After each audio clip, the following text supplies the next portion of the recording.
Hello friends, টেকসেনিং online চ্যানেলে আপনাদের সকলকে জানাই স্বাগতম। ইতিমধ্যেই আবারও একটা বিগ ব্রেকিং নিউজ বেরিয়ে এসেছে।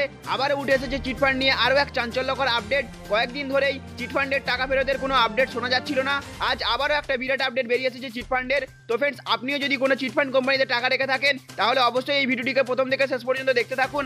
আজকে থাকবে এই নিয়েই আলোচনা। আর আলোচনা শুরু করার পূর্বে আমি আপনাদের কাছে প্রত্যেকবারেরই মতো করবো একটা ছোট্ট রিকোয়েস্ট। আপনি যদি আমাদের চ্যানেলে নতুন হয়ে থাকেন তাহলে দেখুন চ্যানেলে অথবা ভিডিও নিচে একটা লাল কালারের সাবস্ক্রাইব বাটন রয়েছে।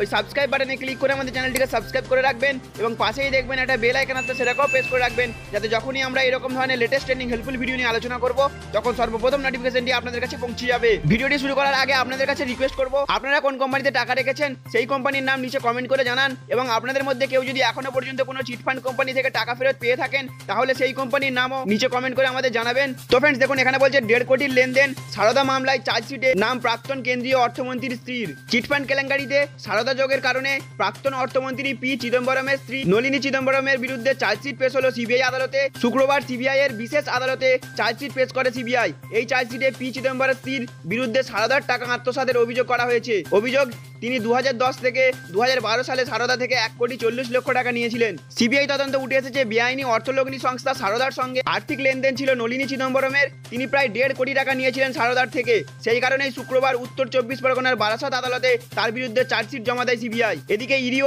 এই মামলায় তদন্ত চালাচ্ছে। সারদার টাকা কোথায় পাচার হয়েছে তা নিয়ে তদন্ত করতে গিয়ে ইডি আধিকারিকদের হাতে উঠে আসে সিবিআই কে লেখা সারদা কর্তা সুদীপ্ত সেনের একটা চিঠি। সেই চিঠির সূত্র ধরেই উঠে আসে নলিনী চিদম্বরমের নাম। এই মামলায় প্রাক্তন কেন্দ্রীয় মন্ত্রী মনোরঞ্জনা সিংকে জেরা করেও নলিনী চিদম্বরমের নাম পাওয়া যায়। কেন্দ্রীয় গোয়েন্দা সংস্থার তদন্তে উঠে আসে সারদার নথি তৈরির ক্ষেত্রেও ও উত্তর পূর্বে টিভি চ্যানেল তৈরি করতে সুদীপ্ত সেনকে সাহায্য করেন নলিনী চিদম্বরম। 2016 সালে প্রথমবার তাকে ডেকে পাঠায় সিবিআই।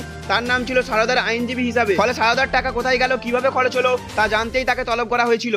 চার্জশিটের নাম রয়েছে সুদীপ্ত সেন, অনুভিত প্রিন্টার্স ও পাবলিকেশনের। তো ফ্রেন্ডস, বুঝতে পারলেন একের পর এক আপডেট উঠে আসছে সমস্ত চিটফান্ড কোম্পানি সম্পর্কে। শুধু একের পর এক আপডেট উঠে আসলে তো আর হবে না। কবে টাকা ফেরত দেবে সাধারণ মানুষকে সে বিষয়ে কোনো ডেট এখনো পর্যন্ত কোনো কোম্পানি অ্যানাউন্স করছে না। আদালতের রায় মেনে কবে ইডি সিবিআই এর তদন্ত প্রক্রিয়া সম্পূর্ণরূপে শেষ হবে সেই সম্পর্কে কোনো আপডেট আসছে না। সেটাই দেখার বিষয়, কবে তদন্ত সম্পূর্ণরূপে শেষ করে সাধারণ মানুষকে টাকা ফিরিয়ে দেয়। তো ফ্রেন্ডস, আজকে ইনফরমেশন এতটুকুই। চিটফান্ড সম্পর্কিত আপনার যদি কোনো প্রশ্ন বা মতবাদ থাকে তাহলে আপনি নিচে কমেন্ট করে জিজ্ঞাসা করতে পারেন। আজকের ইনফরমেশন এতটুকুই। যদি আমার দেওয়া ইনফরমেশনটি আপনাদের ভালো লেগে থাকে তাহলে অবশ্যই একটা লাইক করবেন, ভিডিওটিকে সকলের সাথে শেয়ার করবেন। চ্যানেলে নতুন হয়ে গেলে চ্যানেলটিকে সাবস্ক্রাইব করে রাখবেন। Thank you friends, thank you for watching.